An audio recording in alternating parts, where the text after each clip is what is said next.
There's a kind of loneliness nobody warns you about. Not the kind that comes from being alone in an empty room. The kind that finds you in the middle of a crowded table, surrounded by people who love you, and somehow, you still feel like you're watching from behind glass. You've tried to explain it. It never comes out right. Picture the last time you were somewhere full of people.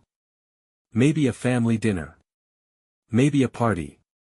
The kind of night that looks perfect from the outside. Everyone laughing, talking over each other, moving through the room like the whole thing is effortless. And you're there. Nothing is wrong with you. But something is different.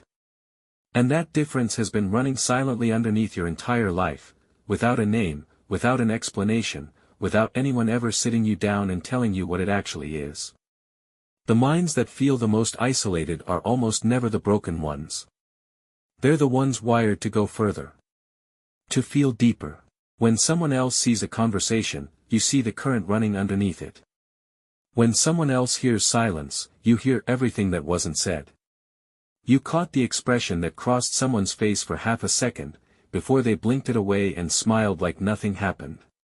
Most people don't live at that depth. You never had the option to leave. And here's what that actually costs you, because this is where it gets uncomfortable. A mind that absorbs everything eventually gets overwhelmed by everything.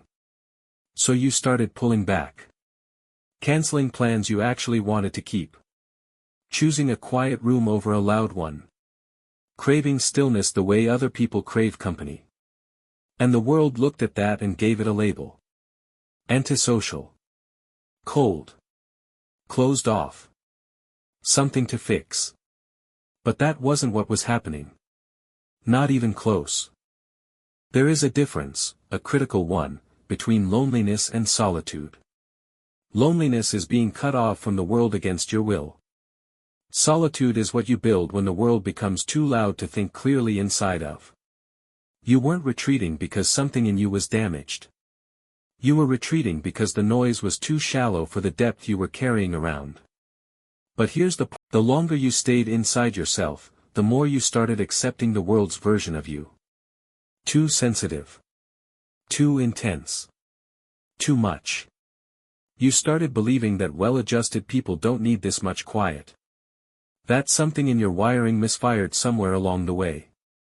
And slowly, without even realizing it, you started making yourself smaller. Flattening yourself into a shape you were never built. Nobody ever told you the truth. Not once. Nobody said, the thing you've been shrinking your whole life is actually the reason people trust you with things they've never said out loud. It's the reason you can walk into a room and know exactly who's hurting before a single word is spoken. It's the reason strangers open up to you in ways they can't explain afterward.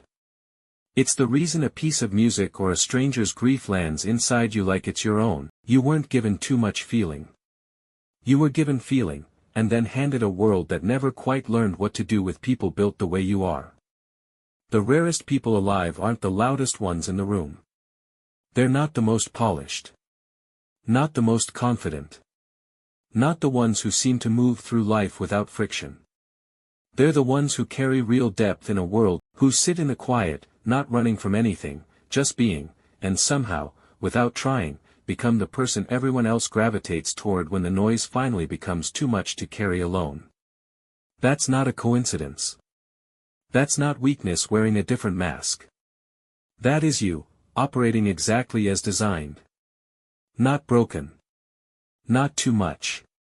Not a problem that needs solving. Just not yet fully understood.